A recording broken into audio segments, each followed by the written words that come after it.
Welcome to the I Can Do Anything podcast. My name is Colin, and today I'm going to be talking about both Game 2s from the Western and Eastern Conference Finals in NBA playoff action. But first, what an opportunity my listeners have today. Everyone needs a little bit of light in their life, and in my professional career as a videographer, I could always use a fluorescent light or two.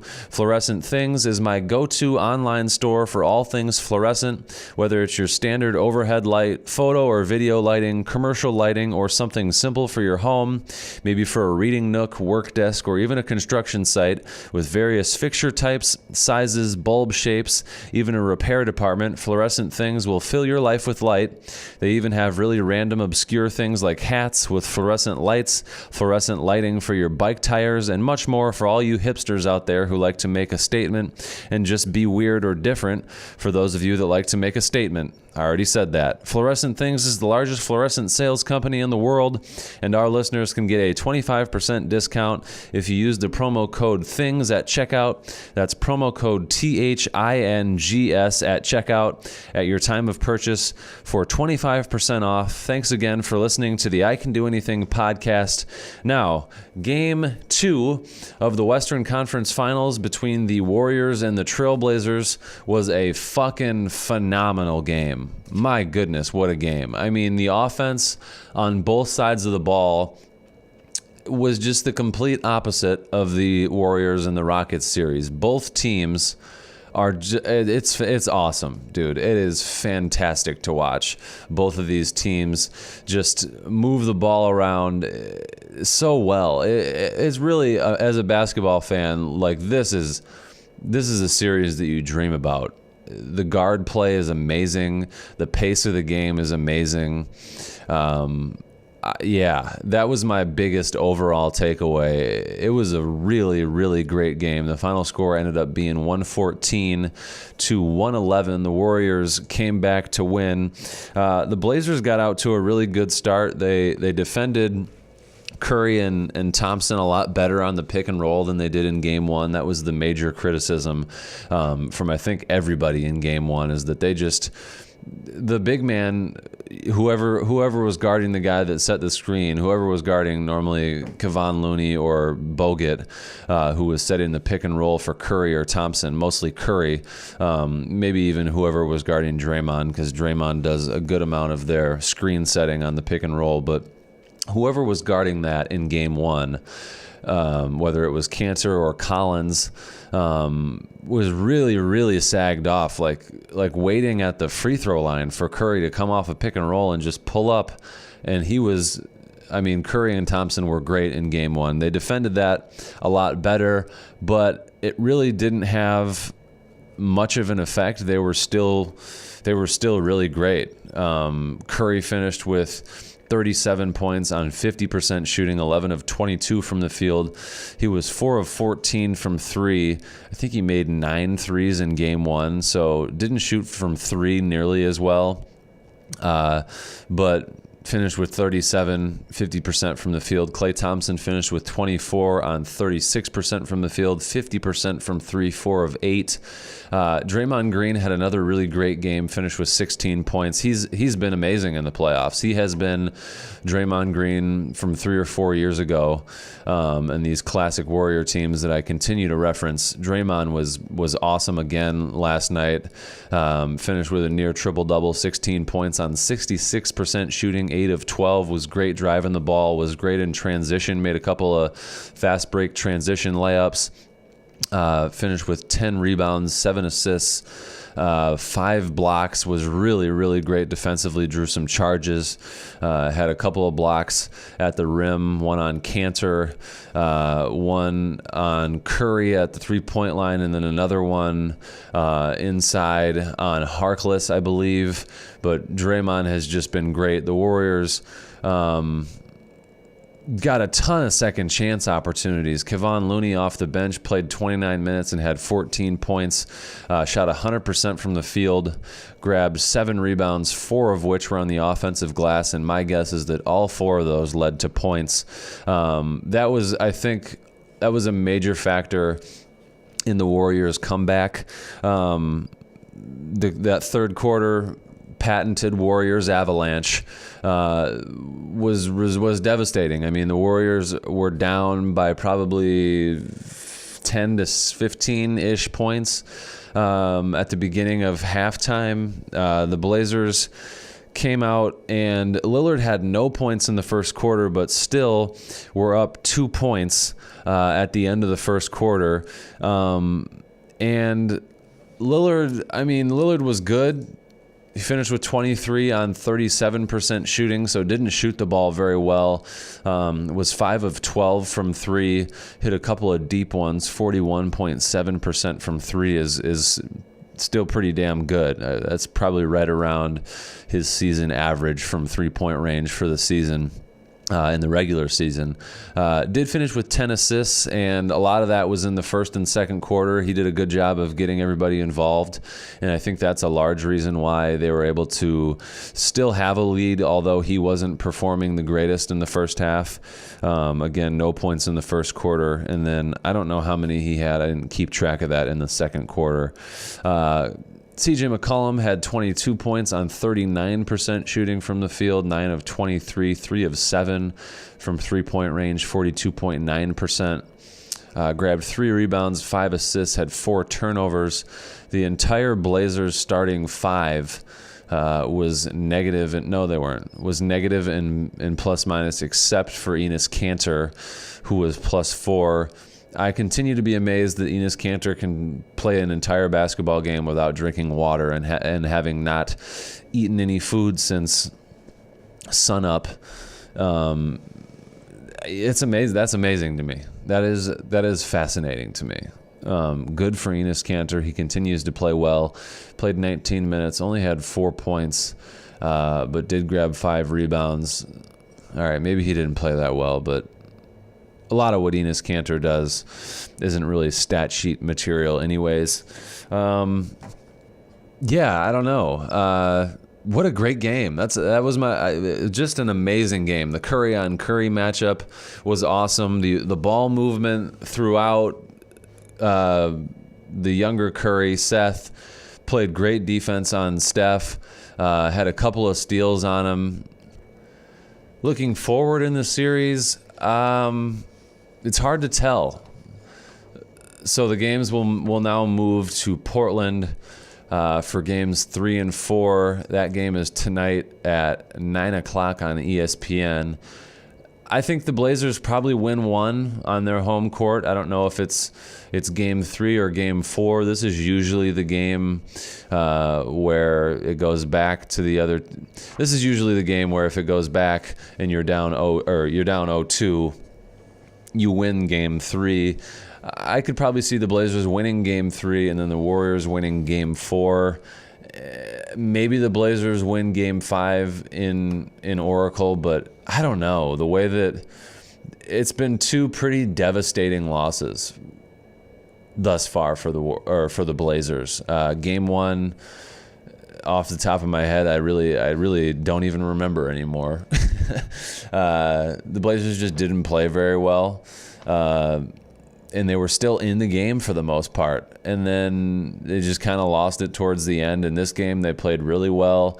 They didn't get tons of production from their stars, but the role players played great. Seth Curry, again, 16 off the bench, 5 of 9 shooting from the field, 55%, was 4 of 7 from 3, had 4 steals. I believe 2 of those were on his brother Steph. Rodney Hood continues to play well off the bench, had 12 points, 2 of 5 from 3, 4 of 8 from the field. Myers Leonard gave him some good minutes, had 7 points, hit a 3. Evan Turner controls the tempo for that little period where Damian Lillard's not in the game. Lillard played 42 minutes of the 48 minutes in this one. But yeah, just a devastating loss for the Blazers. It's going to be tough for them to come back from that one in particular. I see this one probably over in 5, maybe 6. That's about all I got on the Western Conference Final Game 2. So then we have the Eastern Conference Finals Game 2 between the Bucks and the Raptors. But first, let me talk about Ludus. Selling tickets should be easy so you can focus on what truly matters, your production. The I Can Do Anything podcast is powered by Ludus, built from the ground up for a high school theater director. Ludus is simple and free online ticket sales for K through 12 schools with a customized ticketing portfolio. Ludus offers great customization features. Choose your own unique domain, pick custom colors to match your organization, and even build a meaningful splash page with the drag and drop editor. Take control of your ticket sales with the advanced control panel tools. Add shows and showtimes. Search for tickets, find patron data in seconds, create multiple admin users, and issue exchanges and refunds at the click of a button. One of the best features Ludus has to offer is the ability to generate detailed reports, view revenue data broken down by day, manipulate your data to answer questions about your sales, and export your data for future use. Ludus also offers powerful reserved seating. Easily let your patrons choose their own seats for your reserved seating shows. Upload your seating chart using their drag and drop maker. Add sections, rows, tables. Choose premium seating, and general admission shows are possible too. Keep track of student sales by simply adding student ledgers. Each student receives a Ludus account and special sales code that can be applied to any order. When patrons purchase their tickets, they have the ability to print them at home, have them digitally sent to their email for use on mobile devices, or mark them to be picked up at will call. With Ludus, customer service is a breeze. Oftentimes, it's nice to talk to a real person who understands what your job consists of. Ludus offers real-time support through their chat widget, step-by-step guides, videos, and an 888 phone number. Ludus has sold over 300,000 tickets this year. Visit ludus.com and start selling tickets today with Ludus's forever 100% free guarantee to your program. That's ludus.com. Okay, game 2 between the Raptors and the Bucks was a blowout. The Bucks were dominant. Giannis was dominant. I mean, like, a lot of the Bucks were dominant. They played really, really well. The entire cast was really great for the Bucks. Ilyasova off the bench was really, really good. Ilyasova finished with 17 points on 7 of 11 shooting, 63.6% from the field. Ilyasova was awesome. Hitting threes, 2 of 5 from 3, 40%. George Hill played well off the bench, 13 points. Brogdon came in and had 14 off the bench, shot 50% from the field, 50% from 3, 5 of 10 from the field, and 3 of 6 from 3. Had 5 assists. Antetokounmpo finished with 30. Shot 50% from the field, 17 rebounds, 5 assists. A big takeaway from this game on Giannis for me was his distributing.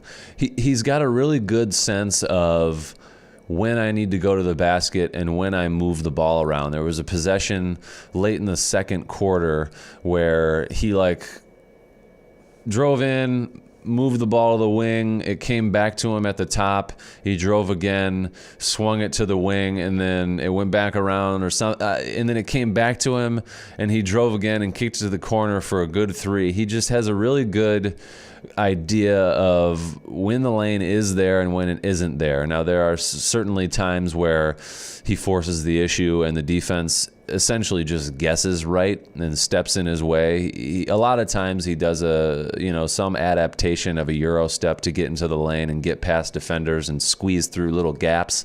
And every once in a while they'll guess right or guess correctly, I guess, and then he'll get a charge call. But for the most part, he's just got a really great understanding of when to pass, when to get others involved, and when to take it to the basket. Started off taking it to the basket and kind of throwing up a wild shot, but then going and getting it right off the glass and dunking it. That was a good statement to start the game. But the Bucks ended up winning 125-103. I actually only watched the first half this morning. I don't know. The Raptors kind of seemed done.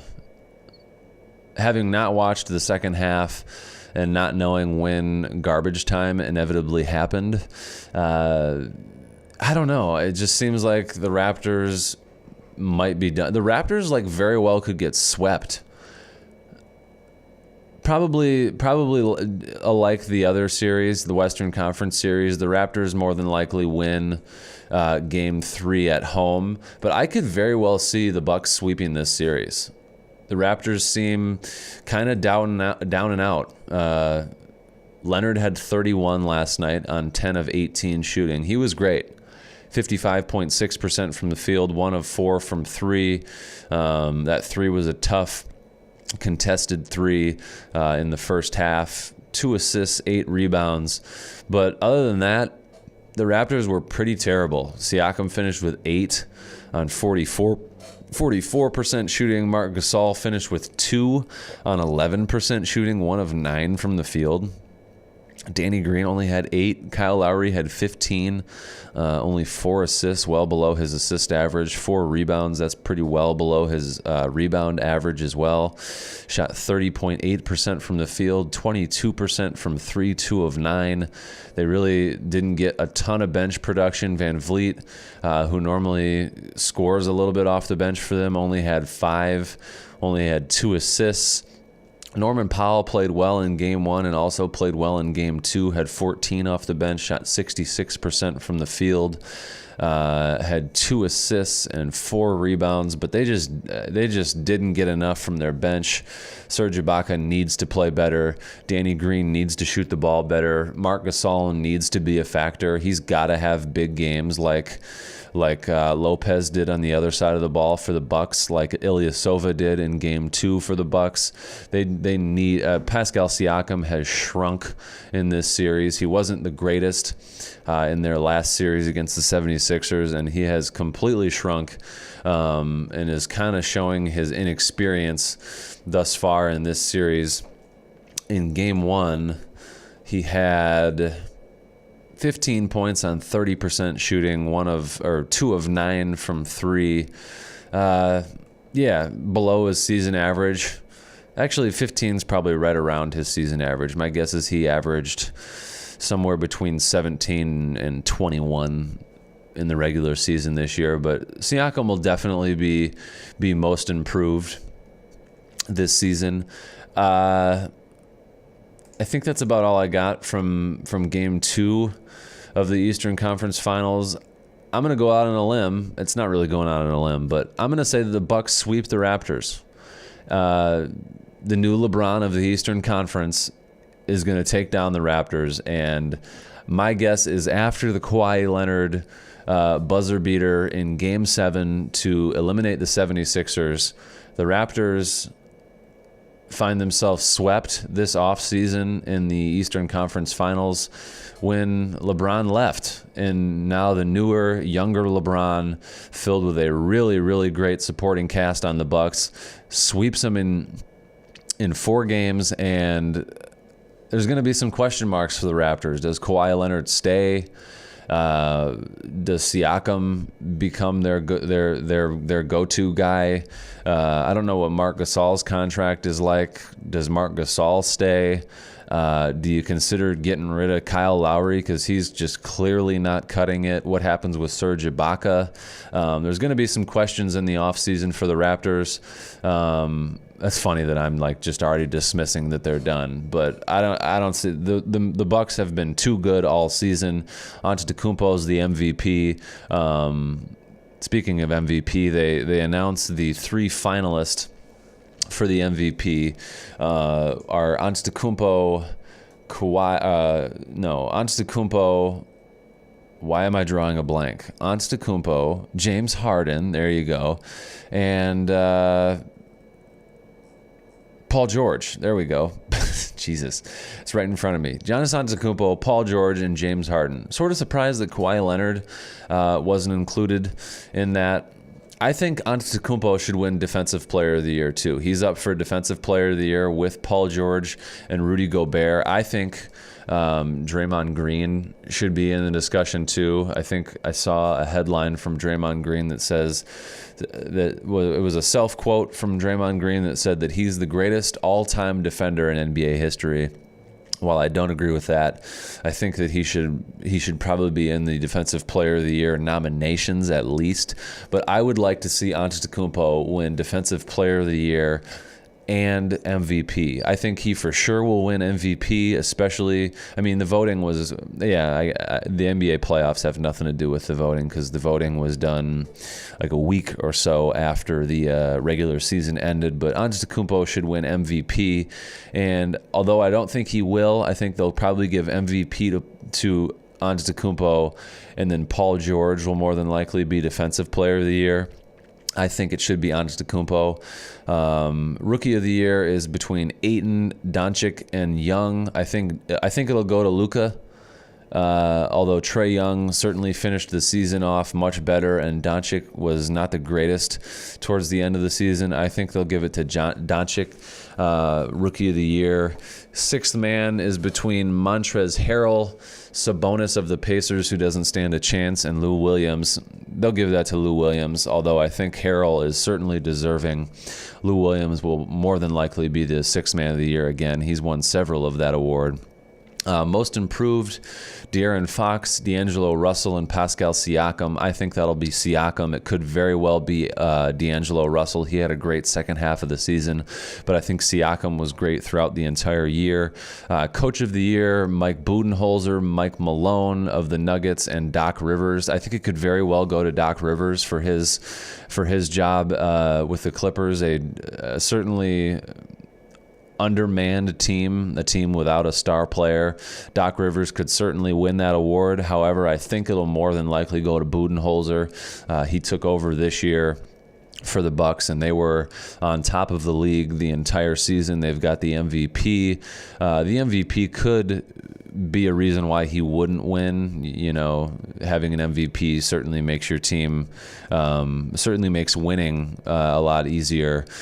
So Doc Rivers, it's going to go between Doc Rivers and Budenholzer. Mike Malone had a great year with the Nuggets, but I don't think that he'll beat out Budenholzer or Doc Rivers. And then the other awards, the NBA Cares Community Assist Award, I don't care about that. The Twyman Stokes Teammate of the Year Award, who gives a fuck?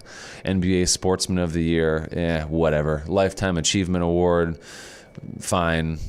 Yeah. And then the NBA All-Rookie Team, the All-Defensive Team, and then the NBA All First, Second, and Third Team. I believe they do a third team. I think that about wraps it up today for the I Can Do Anything podcast. But first, Landscaped. Are there any homeowners out there? If you own a home, in most cases, you know that you're going to have some yard work. Landscaped is here to help. Landscaped takes pride in having the most extensive catalog of outdoor tools, appliances, furniture, lighting, materials, decor, power supplies, pool and spa, gardening, recreation, water and irrigation accessories, and even more. Visit our stores across the United States to receive help from our trained landscape architects, take classes and listen to seminars on a wide variety of topics and focus areas, including Gardening 101, Homeowners Construction Best Practices, Insect and Pest Control and Behavior, Creative Materials Concepts, Pool and Spa Maintenance, Fencing and Perimeter Design, Owning Your Space, and many, many more. Or visit us online at landscaped.com/anything to receive $10 off your first order of $50 or more and $50 off any order of $300 or more. That's landscaped.com/anything, landscaped.com/anything, a special savings for listeners of the I Can Do Anything podcast. And by Glitch Fix. Are you frustrated with your network connection? Does your online gaming suffer due to glitches and lag? If so, Glitch Fix can solve your problem. Glitch Fix is a wireless router add-on that can be purchased anywhere you buy electronics. Simply plug it into one of the Ethernet cable outlets on your wireless router and see your internet speed rapidly increase. No more glitches during streaming of your favorite movies, shows, and videos. No more getting kicked out of your games on mobile devices and or video game consoles, and enjoy high-quality connection while chatting with friends and loved ones during video chats. Buy Glitch Fix today.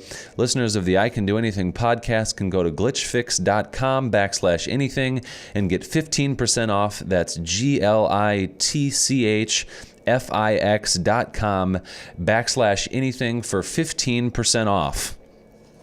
To close out, the Trine University women's softball team defeated New York University something Geneseo yesterday, and they play again today to round out the best of 3 super regional for Division III women's softball.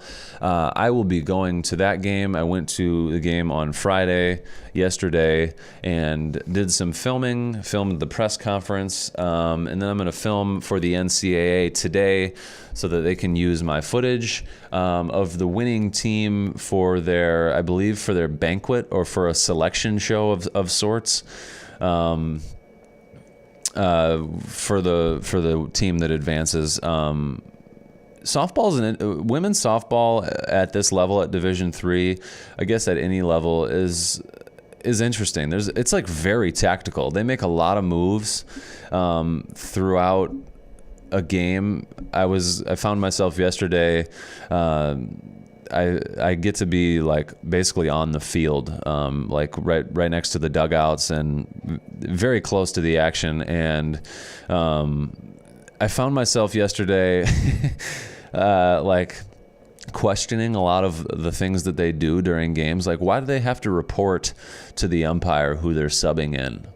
I get that in basketball you do the same thing, but it's during a stoppage, or it's during the play. Sorry, it's during the play that you go in and you sit there and you tell. Well, I guess in high school and college you tell the guy at the scores table who you're going in for.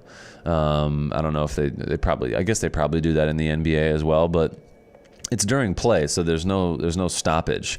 But like in softball, a game that already has a lot of stoppage and just waiting around, kind of, there must be rules about how often, like how many times a person can go into the game. I know in Major League Baseball, once you go out, you can't go back in, but they re-entered somebody multiple times.